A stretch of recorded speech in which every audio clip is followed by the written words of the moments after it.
Hey guys, welcome back to Vegan Growth. It's Cheryl here. I'm here to talk about my epilepsy and whether diet can cure it or help it. And I'm just going to talk about a little bit about what my epilepsy is, how it affects me, my medications, and of course diet and lifestyle. So, my first seizure I had when I was 14 years old. My mom actually, I didn't even know this, but my mom had a seizure, her first seizure, when she was 14 as well. And it didn't run in the family for her at all, but it is genetic, so I did get it from her.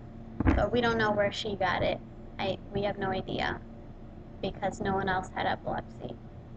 So my mom takes a very light, easy, I'm sure a lot of people of you have heard of phenobarb, and it's probably the oldest of the epilepsy medications, and it's very safe to use. Of course, there are some side effects, but it's probably the safest drug among most medications.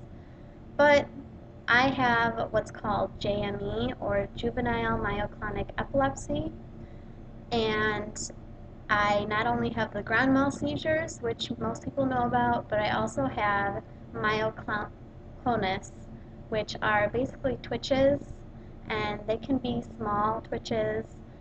They can also, I've had them be small, I've had them be medium, I've had them be big, where I'm holding something and my whole body just goes into a huge jerk, and I drop my glass, whatever I'm holding, and it breaks on the floor. I've even had it so bad where I jerked so bad that I fell on the floor myself and hurt myself. I've had it jerks when I was on treadmills, and that's why I'm very cautious about going on treadmills, because um, I've had I've had jerks before on treadmills, and one time I hurt myself really bad, my chin, and I have a scar actually from it. So I'm very cautious. I use the little red thing that stops it, because when I had it one time, when I had a jerk one time and I was on the treadmill, it kept going and going, and the treadmill was up against the wall, and so there was nowhere for me to go, and so my chin was up against it, and I had to get over it and get up and stop the treadmill. So yeah, it's not a fun thing.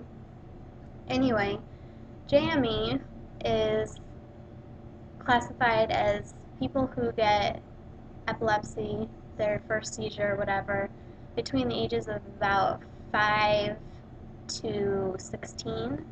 So it happens kind of when you're becoming an adolescent, and like for me, I was 14, you know, you're growing into an adult, and hormones are going all over the place, and stress can be high when you're 14 in high school and everything.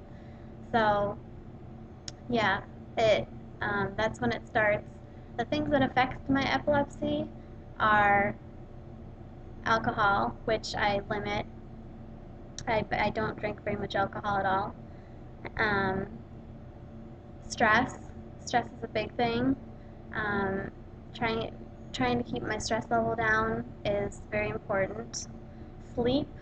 I definitely have to get enough sleep at night.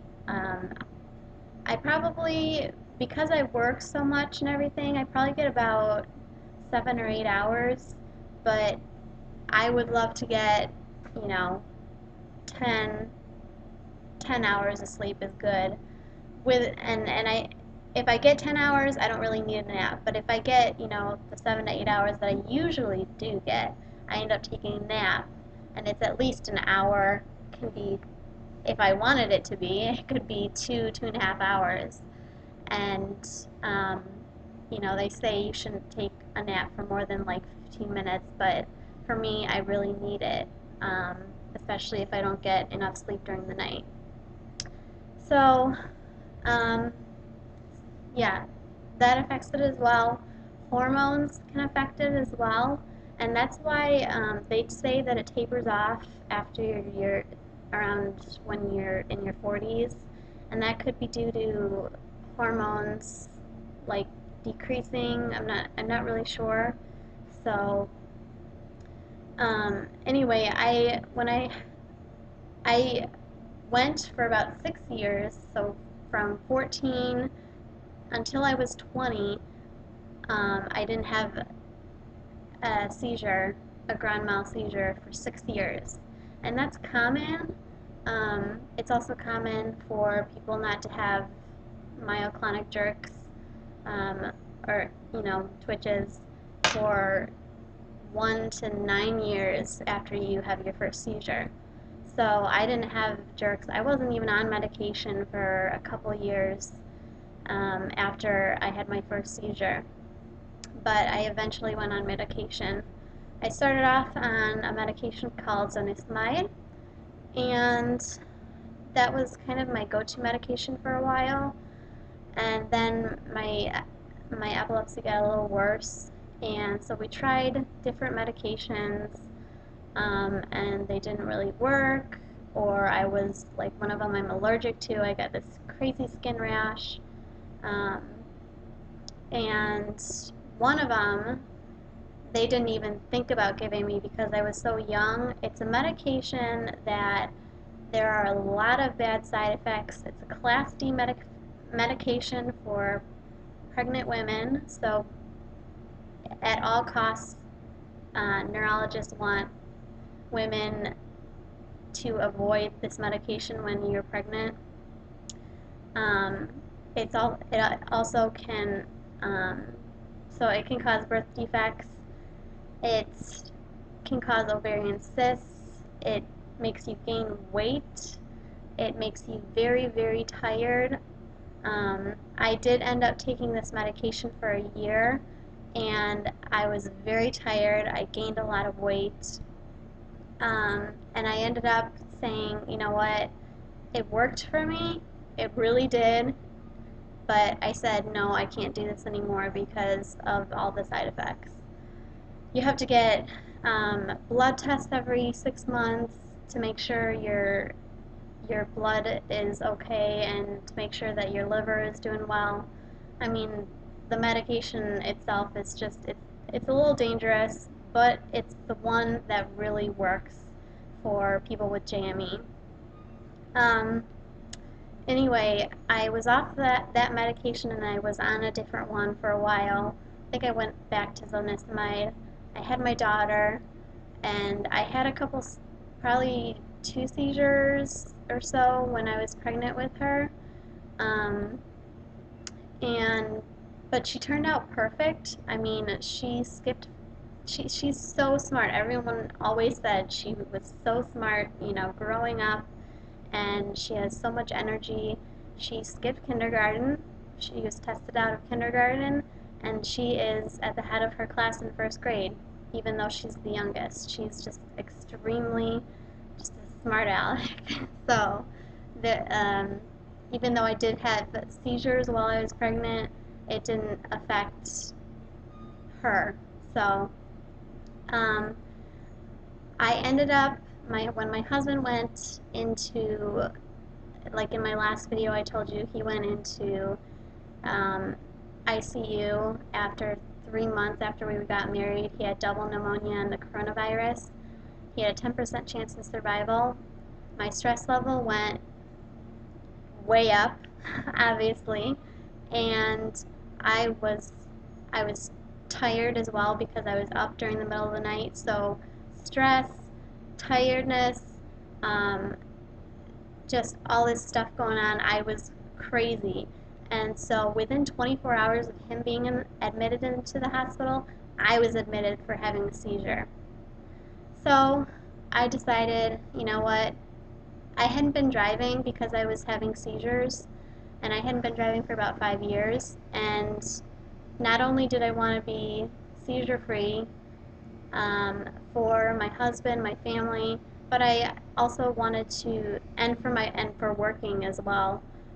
But I also wanted to be seizure-free and without jerking around, um, so that I could drive. So all of those factors came into mind when I kind of woke up when I was in the hospital, and I told them, put me back on the Depakote, the hard medication. Um, but please, I asked my neurologist to put me on a low dose. So, um, I was irresponsible with my medication before, uh, so I wasn't completely sure whether some medications worked or not. I do know that the zonisamide, I was on it, but it didn't. I was for quite a while. I was doing well with taking it because I lived at home and everything. But once I became independent, I got married. I and I tried other medications. I was not completely responsible and not always taking it because I hated taking medication. To me now, ever since my husband went in the hospital, I take my medication every single day. I don't miss. Um, and if I miss, I make sure I take it as soon as I remember.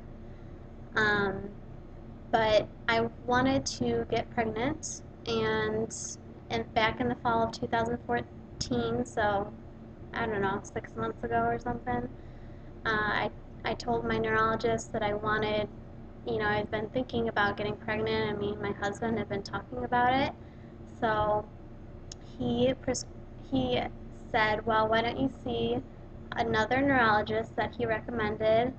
It was a female that knows about pregnancy and medicine, and she was more in tune with all that, so he referred me to her. And so I started seeing her, and she said, I really would like you off the Depakote because it is a class D medication for pregnancy, and it can cause birth defects. It has been studied, and it's just a horrible medication to take while pregnant. So we tried taking a medication called Keppra that I had taken before, but I didn't think it was going to work because I had seizures on it. But on the other hand, I was irresponsible while taking it. So I never thought I was going to completely be able to get off the Depakote, but we very slowly tapered off, and I was able to get on the Keppra, and I've been on Keppra for the past couple months without Depakote. I take another medicine as well that helps me. It's called Klonopin or clonazepam. It's really more noted for people with bipolar disorder or something like that, but it's also been noted to help with people with epilepsy. So I don't have bipolar disorder or anything, but they they did prescribe it to me for my epilepsy, and it does help. It does help a lot. So um, I'm still on that.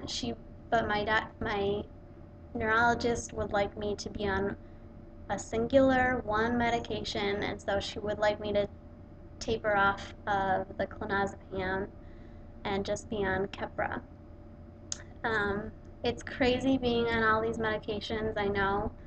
And as a vegan, you're thinking, well, okay, can diet help? Can exercise, diet, lifestyle help?